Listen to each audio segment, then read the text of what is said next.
Dad, how could you allow your only daughter to marry a stranger? Beatrice snapped. Watch your word, child, and show me some respect. I am still your father. But daddy, I cannot marry this lazy homeless man. You are going to marry him after you pick the dirtiest and ugliest man in the whole city. He is a good for nothing man, daddy. I am not going to marry him. That's enough. Show me some respect, I say again.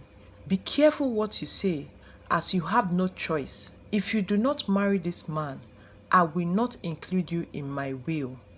Feeling frustrated already, Beatrice, in the presence of her family and friends, agreed to marry the homeless-looking, ugly, dirty man.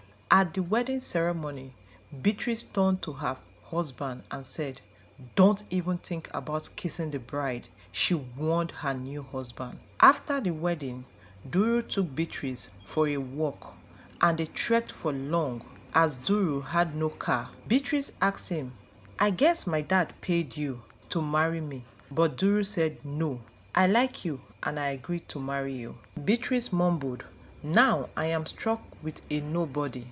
I am sure you don't even have a house." But Duru replied, "Yes, I do." Duru said, "I'd rather stay in a hotel than live in the same house like this." Beatrice continued to snap at Duru. So she tried to make a transaction to get a hotel for herself. She found out that her dad had already blocked all her accounts. Having no choice, Duru took her to his house while he showered and changed into a new clothing. It turned out that Duru's house, though it was small, but it was clean and cozy, and it wasn't looking bad after all. So Beatrice asked Duru, "This place is really nice. Why were you looking unkempt at the wedding? You couldn't even take a proper bath and shave." But Duru replied her and said, "I am a garbage collector. It is a demanding job and I do not have free time. That's why I came looking that way." "I understand," Beatrice said, "but now we are married. You have to look for more work to sustain your new family, since the garbage collecting work is not paying you much." Duru reluctantly agreed. He came back the next day and brought back money, but Beatrice argued that the money is not enough. They had an argument and Duru called her ungrateful. "Go and look for a job yourself." Beatrice got upset and left to seek for help outside. She walked on the road and later bumped into two of her old friends, who laughed and mocked at her for marrying a poor garbage collector. "Wow, Beatrice, so finally you decided to marry low? Stop making fun of me," Beatrice snapped at her friends. Beatrice tried to beg her former friends for money, but they laughed at her and refused to help her. She felt dejected. Having no other choice, she went back to the house and apologized to Duru for treating him badly. Beatrice finally realized that nobody liked her without her father's money. When she had money, all her friends were clamoring towards her. They went to party together, but now that she is broke, they all have abandoned her. But Duru welcomed her back with open hands and even offered her food to eat. While she was eating, Duru told her that she has to change her attitude and get busy with her life. She has to earn a living by working. "But I have never worked before," Beatrice cried. But Duru persuaded her to do the work. The next day, Beatrice asked Duru, "How did you meet my dad?" And Duru explained that he was an orphan and that while he was collecting garbage, her father found him. After Beatrice's father accidentally dropped his wallet on the road, he gave it to him. So since then, he had trusted him after realizing that Duru was honest and decent. "Your dad is the kindest man I know," Duru said. But Beatrice replied in a sober mood, "Ever since my mom died, things has been different. My dad tried to fill the gap of my mother, and he unintentionally turned me into a spoilt girl." But Duru replied and told her that, "I know you. I have seen you several times whenever I am cleaning the garden, washing the clothes. I remember you. Oh, you are that boy. Why I was that little girl growing up. But Beatrice asked him, "Why are you still doing this type of job after so many years?" And Duru said, "There is no shame in any job that gives you legitimate money." Beatrice, who felt bad for herself, and said, "I have always depended on my father's money, but now I want to work and get a job to support my father now that he needs it." "Do you really want to help your dad?" Duru asked. "Yes, then I am going to teach you how to clean so that you can get a cleaning job at a restaurant." Beatrice agreed. It was difficult initially, but with time, Beatrice got used to it and did the job well. Her first paid check came and she was so excited. "Finally, I have to find my father." She left work and went home to meet Duru. "I have been paid. So what are you going to do with your money?" Duru asked her.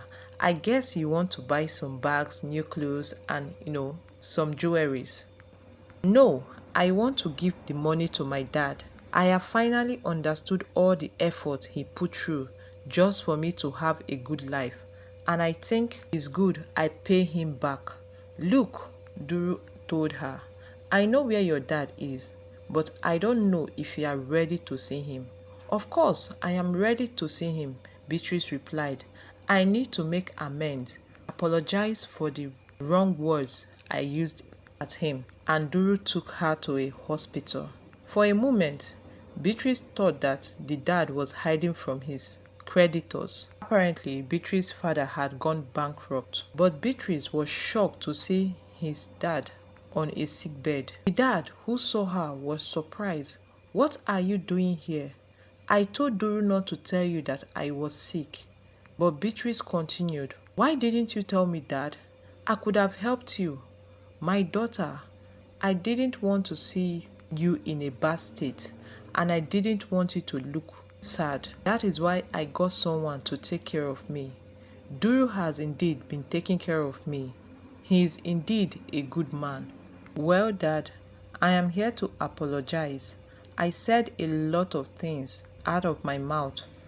I want you to know that I am sorry and I have learned from my mistakes." The father held her by the hands and said, "I forgive you, my girl. I don't know how long I have left."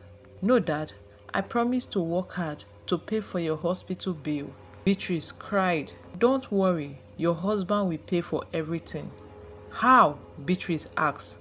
As she turned, she was shocked to see the doctor, who happened to be Duru, her husband. "What is going on here? I thought you are a garbage collector. Why are you wearing a doctor's outfit?" It was then that Duru explained to Beatrice, "Look, your dad came to meet me for help. I saw him in a desperate need.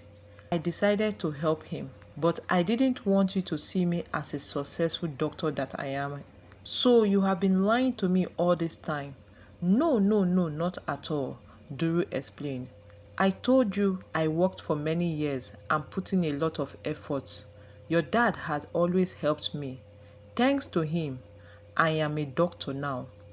Beatrice's father, still holding the daughter's hand, said, "My daughter, I know there was no other better man than to teach you how to live without money. I was a millionaire, but I didn't have the most valuable thing, your love and support." The dad said, "Forgive me, father. I am sorry if you ever felt that way. Duru here is an exceptional man, and the least I could do for you, my daughter, is to give your hand in marriage to a man who I know will protect you." After a while, Duru excused himself and said, "I have other patients to attend to." Immediately, Beatrice thanked Duru for all he has done for her dad and also what he has done for him. "You made a part of my life change for better. I am a better person, all because of you." Duru left. Beatrice's eyes were teary, and the dad noticed it. "What got you so emotional?" he asked the daughter.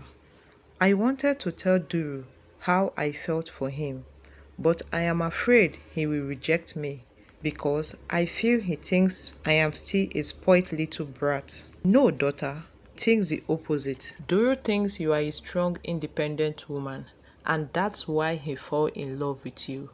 But he's afraid you won't accept him. Really? Yes. Last week, he came to talk to me about the things you do, and that got him so excited. I have never seen Duru so excited in his life. Beatrice's dad continued. He mentioned wanting to win you as a garbage collector so that you will love him for who he is and not a successful medical doctor. Oh, Dad, but I am willing to live with him in that small house. I am happy being with Duru. He makes me a better person. Go and tell him everything you feel.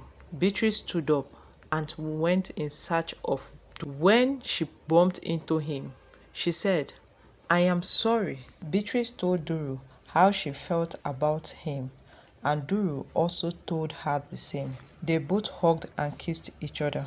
Duru continued, I have seen how you become a strong, hardworking woman. And Beatrice said, I want to support you in every way I can. A few weeks later, while walking together on a road, Beatrice thanked Duru for getting her a job where her father stays. That way, she will be closer to him. But how did you get the connection? She asked Duru. This is one of the biggest hospitals in the community. It was then that Duru opened up that he was the owner of the hospital and also the owner of a top-notch hotel and luxurious home. He also have other series of businesses. I didn't tell you all this because I wanted you to fall in love with me for who I am, not for what I have. Well, Beatrice said, I am no longer that spoiled rich brat. I am now going to be happy and I am working towards being successful. I have learned important things cannot be bought with money, and they both giggled away. Unfortunately, after some months, Beatrice's father's illness deteriorated. It was impossible to cure her father, but during his last days, Beatrice gave him everything he could ever dream of, something all the money in the world could not buy. Beatrice gave the father love, companionship, a father and daughter relationship. He died happily.